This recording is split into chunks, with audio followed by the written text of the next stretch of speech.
오늘 그런데 이재명 대표와 같은 법원인 서울중앙지법에서 오전에 가수 김호중 씨 관련 결심 공판을 연다고 합니다. 저희가 변호사님과 몇 달 전에 김호중 씨 관련 내용도 한번 다뤘었는데 네. 벌써 선고가 있네요. 네. 구형이 있네요. 예. 네, 이 내용 같은 경우에는 그 김호중 씨가 특가법상 위험운전치상, 도로교통법상 사고 미조치, 형법상 범인도 피교사 죄책을 받고 있는 것이고요. 예. 김호중 씨의 소속사 사장 또 매니저도 같이 재판을 받고 있는 것입니다. 우리 전 국민이 다 알고 있는 사실관계이기 때문에 사실관계에 대해서는 뭐 특별히 길게 설명은 안 할 것이고, 네. 다만 보통 재판에서 피고인 신문을 하지 않습니다. 예. 피고인 신문을 하지 않기 때문에 김호중 씨도 아마 피고인 신문을 안 하지 않을까 생각이 들어요. 괜히 피고인 신문, 왜냐면 범행을 부인하거나 하면 피고인 신문을 하는데 지금은 인정하고 반성하는 것으로 선회했기 때문에 그냥 지금 구속되는 상태지 않습니까? 네. 그러면 피고인 사건 번호 뭐뭐뭐 피고인 김호중 부르면 나와서 검찰이 구형만 하고 그 변호인 최후의 변론, 피고인 최후의 진술만 하고 나가게 되는 약 한 5분 안에 재판이 끝날 수도 있다고 보여집니다. 이건 빨리 재판이 끝날 것 같다 이렇게 네. 말씀을 하셨고, 그런데 이 사건이 이제 그때 저희가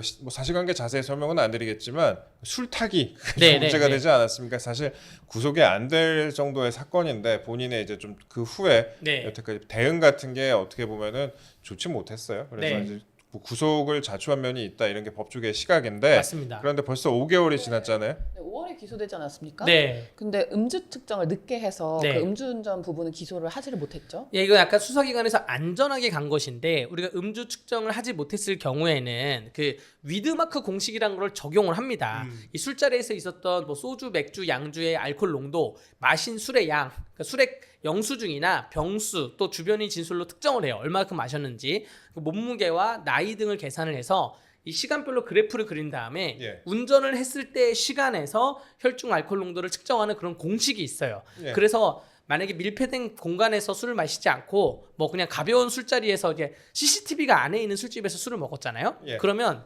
이런 경우에 음주운전을 부인하면 경찰이 불러서 조사를 할 때 저 음주운전 안 했어요. 다만 사고가 난 거예요 라고 하면 음주운전 안 했어요. 그런 다음에 CCTV를 틀어요. 틀어준 다음에 자 제가 세볼게요. 자, 한 잔, 자, 두 잔, 자, 소맥 세 잔, 이렇게 해가지고, 그거를 계산을 해서, 총 15잔을 먹었네요. 소주 3잔하고, 소맥 2잔, 맥주 10잔 먹었네 한 다음에, 그걸 계산하는 표가 있어요. 예. 그렇게 하는데, 이 사건 같은 경우에는 처음에 강력하게 좀 부인했잖아요. 네. 처음에 태도가. 그래서, 혹시나 음주운전죄가 무죄가 나올까봐, 음주운전이 무죄가 나올까봐 검찰이 기소를 안 한 거 아닌가, 이렇게 생각이 됩니다. 되는 것만 일단 하자.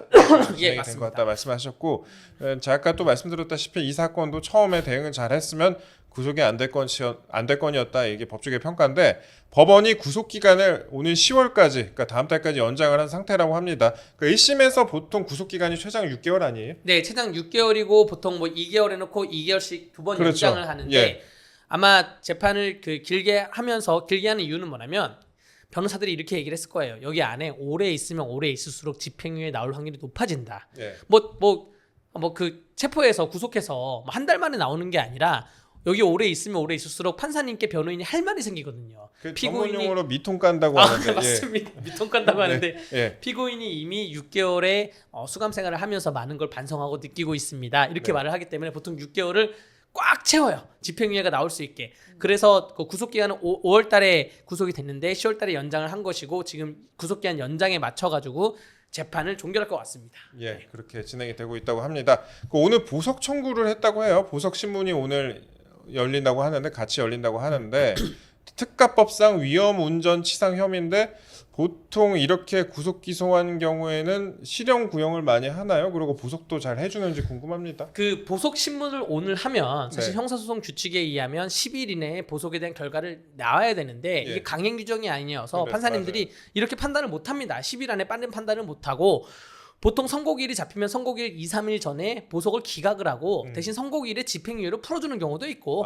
선고기일에 그냥 실형으로 그냥 징역형을 하는 경우도 있는데 이 사건 같은 경우에는 피해자와 합의를 보면 집행유예가 충분히 가능합니다. 근데 피해자가 김호중 씨의 선처를 바란다는 탄원서까지 써줬대요. 탄원서가 있었어요. 그러면 보통 단순히 음주운전 사건에 대해서 단순히 특가법 도주 위험운전 치상이나 도주 사고 미조치에 대해서는 거의 집행유예가 나옵니다. 예. 문제가 뭐냐면 범인 도피 교사예요. 아, 매니저한테 뭐 내 옷을 입고 가라, 뭐 네. 가서 네가 했던 걸로 해라. 이게 약간 변수인 거예요. 근데 네. 그렇다 하더라도 저는 굳이 실형이냐 집행유예냐 그 예상을 해보자면 저는 집행유예에 손을 좀 들겠습니다. 네. 집행유예 가능성도 있어 보인다. 네. 라고 말씀하셨습니다. 사실 그 뭐 구속될 건도 아니었는데 본인이 그런 이제 교사 네. 같은 부분 때문에 이제 구속이 됐고 그래서 지금 거의 6개월 거의 다 채운 상태에서 나오게 생겼는데 예, 제가 아까 얘기하다가 미통 깐다는 전문 용어를 얘기하고 그게 그런 거예요. 그러니까 아까 변호사님 말씀하셨다시피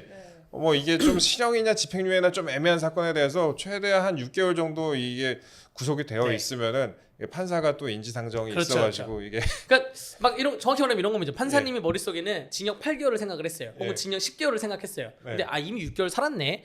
아이 그럼 뭐 2개월 더 살아봤자 어쩌겠냐. 그냥 집행유예 이렇게 주는 거죠. 네. 근데 6개월 살았는데 판사님 머릿속에 징역 3년을 생각했어요. 그럼 집행유예 안 주는 거죠. 그렇죠. 그렇게 가는 거예요. 그냥. 예, 그런 식의 여러 가지 좀 관측이 있을 수가 있다. 그 말씀을 하셨습니다.